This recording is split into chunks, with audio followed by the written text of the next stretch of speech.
दोस्तों, कैसे हैं आप सब। हम बात कर रहे हैं मध्य प्रदेश लोक सेवा आयोग के महत्वपूर्ण अनुच्छेदों के बारे में, जिसमें मैंने पिछले वीडियो में आपको 315 से 317 अनुच्छेद कंप्लीट करा दिया था, लेकिन मैं आपको फिर से रिवाइज करा देती हूँ और फिर आगे हम 318 से 323 अनुच्छेद पढ़ेंगे। तो चलिए शुरू करते हैं। तो सबसे पहले हम देखते हैं अनुच्छेद 315।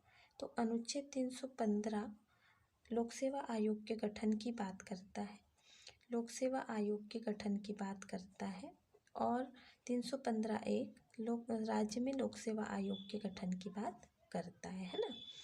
फिर 316 जो है, अनुच्छेद 316 में नियुक्ति एवं पदावधि की बात कही गई है। नियुक्ति और पदावधि अध्यक्ष और सदस्यों की कैसे होगी, इसकी बात कही गई है। तो इसमें नियुक्ति और पदावधि जो है, नियुक्ति कौन करेंगे, राज्यपाल नियुक्ति करेंगे। और जो इनकी योग्यता होगी, योग्यता की भी बात कही गई। तो योग्यता इनकी जैसे कि कोई 4 सदस्य हैं तो 4 में से 2 को 10 वर्ष का प्रशासनिक अनुभव होना जरूरी है, यह बताया गया है।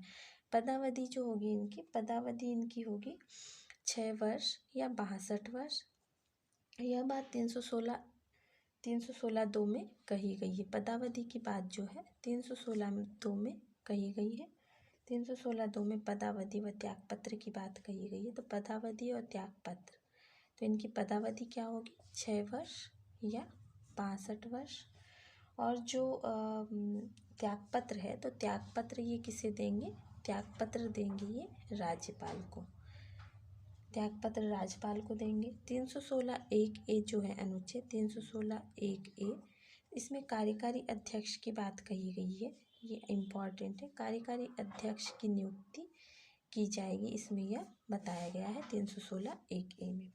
फिर हम 316(3) की बात करें तो 316(3) में पुनः उसी पद पर नियुक्ति नहीं, यह बात कही गई है। उसी पद पर दोबारा नियुक्त नहीं होंगे, वही पद दोबारा उनको नहीं मिलेगा। अब इसके बाद हम 317 की बात करते हैं। 317 में अनुच्छेद 317 में हटाने की बात कही गई है।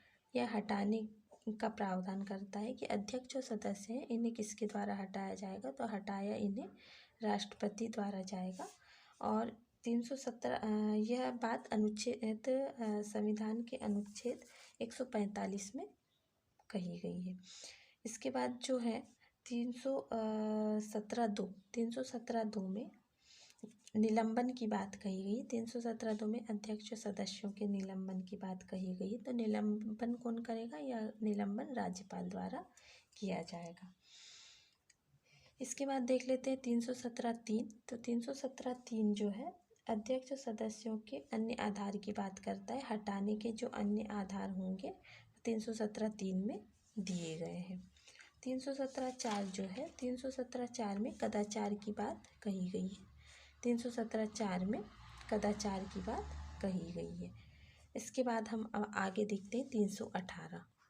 अब अनुच्छेद 318 जो है, तो अनुच्छेद 318 में अध्यक्ष और सदस्य की सेवा शर्तें, सदस्य संख्या, वेतन के बारे में बात कही गई है। ये याद रखिएगा दोस्तों कि जो MPPSC के अध्यक्ष और सदस्य हैं, उनकी वेतन, सेवा शर्तें एवं संख्या के बारे में आपको संविधान में कुछ भी लिखा हुआ नहीं मिलेगा, है ना। जो भी ये कार्य हैं वह मध्य प्रदेश के राज्यपाल द्वारा ही किए जाएंगे और यह बनाए जाएंगे मध्य प्रदेश लोक सेवा आयोग सेवा शर्त नियम 1973 के द्वारा। तो ये क्या है, इसके बारे में भी हम जान लेते हैं। तो मध्य प्रदेश लोक सेवा आयोग सेवा शर्त नियम 1973, इसे कब लागू किया गया, 27 जनवरी 1973 को। मध्य प्रदेश लोक सेवा आयोग सेवा शर्त नियम की धारा 3 में सदस्य की संख्या 5 बताई गई है एवं वेतन की बात की गई है, जिसमें अध्यक्ष का वेतन जो होगा धारा 4 में, तो वेतन की बात है। तो धारा 4 में अध्यक्ष का वेतन जो होगा, वह अध्यक्ष का वेतन राजस्व बोर्ड के अध्यक्ष के बराबर होगा। और सदस्य की अगर हम बात करें तो सदस्य का वेतन जो होगा राजस्व बोर्ड के प्रशासनिक सदस्य के बराबर इनका वेतन होगा। अध्यक्ष जो है हमारे यहाँ के राजेश लाल मेहरा जो है, तो इनका वेतन किसके वेतन के बराबर होगा, तो राजस्व बोर्ड के अध्यक्ष के बराबर इनका वेतन होगा। अब अनुच्छेद 319, तो अनुच्छेद 319 के बारे में हम बात करें तो आयोग के अध्यक्ष एवं सदस्य की पुनः नियुक्ति की बात यह करता है। तो आयोग के अध्यक्ष और सदस्य जो हैं उनकी पुनः नियुक्ति नहीं होगी, अध्यक्ष और सदस्य की पुनः नियुक्ति नहीं होगी। अब दोस्तों इन अगर पुनः नियुक्ति नहीं होगी तो इनके पास और भी क्या विकल्प हैं जो ये पद धारण करके बन सकते हैं, तो चलिए देखते हैं। तो अध्यक्ष जो है, तो अध्यक्ष को यूपीएससी का अध्यक्ष बनाया जा सकता है। ये यूपीएससी के अध्यक्ष बन सकते हैं, जैसे राजेश लाल मेहरा हैं तो ये यूपीएससी के अध्यक्ष बन सकते हैं या सदस्य बन सकते हैं यूपीएससी के। और स्टेट पीएससी जो किसी अन्य जगह का स्टेट है, जैसे कि मध्य प्रदेश है, छत्तीसगढ़, राजस्थान, यहाँ मध्य प्रदेश को छोड़कर राजेश लाल मेहरा छत्तीसगढ़, राजस्थान, किसी भी राज्य के जो हैं वह अध्यक्ष बन सकते हैं, लेकिन मध्य प्रदेश के दोबारा अध्यक्ष नहीं बन सकेंगे।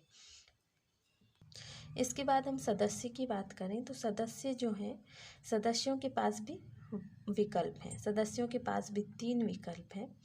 सदस्य भी यूपीएससी के अध्यक्ष बन सकते हैं, यूपीएससी के सदस्य बन सकते हैं, स्टेट पीएससी के किसी भी स्टेट पीएससी के अध्यक्ष, या उसी जैसे कि अभी सदस्य हैं हमारे यहाँ पर 2, तो जो सदस्य हैं वे अपने एमपी के अध्यक्ष भी बन सकते हैं। मध्य प्रदेश लोक सेवा आयोग के अध्यक्ष ये बन सकते हैं, लेकिन सदस्य नहीं बन सकते, क्योंकि वे सदस्य हैं तो सदस्य नहीं बन सकते। अध्यक्ष बन सकते हैं या किसी अन्य राज्य के अध्यक्ष और संघ लोक सेवा आयोग के अध्यक्ष या संघ लोक सेवा आयोग के सदस्य ये बन सकते हैं। अब अनुच्छेद 320 क्या कहता है, इसलिए दोस्तों मैंने जो प्रदीप कुमार जोशी हैं इनके बारे में पहले बताया है कि ये यूपीएससी के अध्यक्ष बनाए गए हैं। जो प्रदीप कुमार जोशी हैं पहले मध्य प्रदेश के अध्यक्ष थे, लोक सेवा आयोग के ये अध्यक्ष थे एमपीपीएससी के, लेकिन ये अब यूपीएससी के भी अध्यक्ष बनाए जा चुके हैं। तो ये क्वेश्चन पूछा जा सकता है कि यूपीएससी के अध्यक्ष जो हैं मध्य प्रदेश के अध्यक्ष यूपीएससी के अध्यक्ष बनाए गए हैं वह कौन है, तो प्रदीप कुमार जोशी का नाम याद रखिएगा। अब सदस्य की बात करें तो उनके पास भी मतलब सदस्य जो हैं तो उनके पास भी विकल्प होते ही हैं, वे भी यूपीएससी के या अपने एमपीपीएससी के अध्यक्ष सदस्य बन सकते हैं। अब हम इसके बाद देखते हैं अनुच्छेद 320। तो अनुच्छेद 320 जो है लोक सेवा आयोग के कार्यों की बात करता है, सिर्फ और सिर्फ लोक सेवा आयोग के, है ना, लोक सेवा आयोग, ये नहीं कह रहा है कि संघ लोक सेवा आयोग या राज्य लोक सेवा आयोग, सिर्फ और सिर्फ लोक सेवा आयोग के कार्यों की बात करता है। तो ये जो कार्य होंगे संघ के ऊपर भी लागू होंगे और राज्यों के ऊपर भी लागू होंगे। तो 320(1) में संघ की सेवाओं की नियुक्ति की बात की गई है और राज्य की सेवाओं की नियुक्ति के बारे में भी यह बात करता है। उसी प्रकार 320(2) जो है, 320(2) में राज्य की सेवाओं की नियुक्ति के बारे में बात कही गई है। 320(3) जो है लोक सेवा आयोग की सलाह की बात करता है। यूपीएससी अगर किसी प्रकार का कोई चेंज कर रहा है या स्टेट पीएससी किसी भी प्रकार का कोई चेंज कर रहा है तो यह लोक सेवा आयोग से सलाह या परामर्श ले सकता है। अब इसके बाद 320(4) की अगर हम बात करें तो सिविल सेवा के लिए नियम बनाने के कार्य कौन करेगा, लोक सेवा आयोग है जो, तो सिविल सेवा के लिए नियम बनाने के कार्य करेगा। तो नियम कैसे कि पदोन्नति के लिए, पदोन्नति जैसे करना है एमपीपीएससी में, स्टेट पीएससी में, वो संघ लोक सेवा आयोग में स्थानांतरण अगर करना है या अनुशासनात्मक कार्यवाही अगर करना है तो उसके लिए सिविल सेवा के लिए नियम कौन बनाएगा, लोक सेवा आयोग बनाएगा, यह बात करता है। अब इसके बाद 320(5) जो है, तो 320(5) कहता है राज्यपाल एमपीपीएससी के लिए किसी भी प्रकार का कोई नियम बनाते हैं तो उस नियम को 14 दिन के लिए राज्य विधानमंडल के समक्ष रखा जाएगा। तो नियम कौन बनाते हैं, राज्यपाल अगर कोई नियम बनाते हैं तो 14 दिन के लिए राज्य विधानमंडल के समक्ष रखा जाएगा और वह उसमें किसी भी प्रकार की कोई कार्यवाही होगी, कोई भी कार्यवाही कर सकता है या आपत्ति कर सकता है, और अगर कोई भी किसी प्रकार का संशोधन, किसी भी प्रकार की कोई कार्यवाही नहीं होती है तो उस नियम को लागू कर दिया जाएगा। यह बात कहता है 320(5). अनुच्छेद 321। अब अनुच्छेद 321 जो है लोक सेवा आयोग के कार्यों के विस्तार की शक्ति की बात करता है।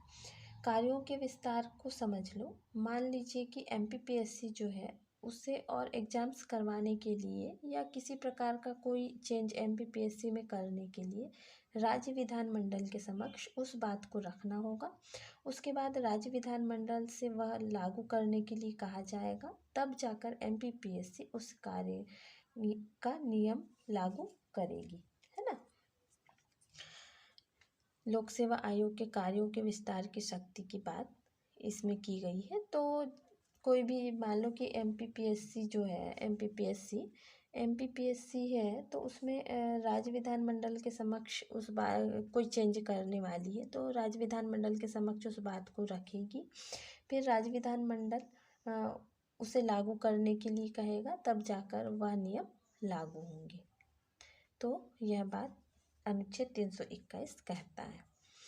कोई भी नियम, कोई भी चेंज, जैसे कि एमपीपीएससी को और अदर से कोई और अलग से परीक्षाएं कराना है या कोई भी कार्य करवाने हैं तो राज्य विधानमंडल के समक्ष उस बात को रखना ही होगा, तब जाके वह उस कार्य को कर सकता है। अब इसके बाद हम देख लेते हैं अनुच्छेद 322। मध्य प्रदेश लोक सेवा आयोग के व्यय की बात करता है। मध्य प्रदेश लोक सेवा आयोग में किसी भी प्रकार का कोई भी अगर खर्च करता है तो राज्य की संचित निधि से वह होगा, राज्य की संचित निधि पर वह भारित होगा। यह बात अनुच्छेद 322 कहता है। अब अनुच्छेद 323 में वार्षिक रिपोर्ट की बात की गई है। वार्षिक रिपोर्ट जो होगी, वार्षिक रिपोर्ट को राज्यपाल को सौंपा जाएगा। राज्यपाल इसे राज्य विधानमंडल के समक्ष रखेंगे। यह बात अनुच्छेद 323 में कही गई है। अब दोस्तों अन्य तथ्य जो है इसे हम नेक्स्ट वीडियो में पढ़ेंगे। आज के लिए बस इतना ही। अगर आपको मेरा वीडियो पसंद आता है तो इसे लाइक, शेयर और सब्सक्राइब ज़रूर करें और मेरे वीडियो को पूरा वॉच करें, क्योंकि इसमें इम्पॉर्टेंट इन्फॉर्मेशन ही आपको दी जाती है। तो आज के लिए बस इतना ही। जय हिंद, जय भारत, बेस्ट ऑफ लक।